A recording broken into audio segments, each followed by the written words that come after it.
আসসালামু আলাইকুম, সবাইকে কেমন আছেন? আশা করি ভালো আছেন। আজকে আপনাদের জানাবো প্রাথমিক সহকারী শিক্ষক পরীক্ষা 2012। এটা হচ্ছে মেঘনা সেট 1 বাংলা ব্যাকরণ সম্পর্কে জানাবো। কোনটি শুদ্ধ বানান? গণনা, এটা মাস্ট বি। প্রত্যেক পরীক্ষায় ব্যাকরণের মধ্যে এই শুদ্ধ বানানগুলো আসে।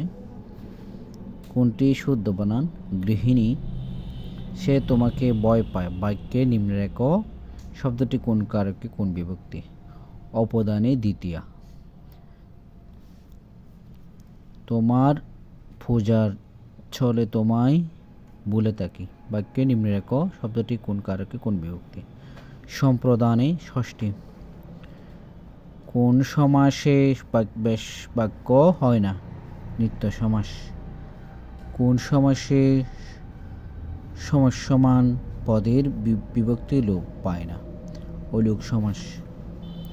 ক্যাশের সমর্থ শব্দ নয়, ললাট।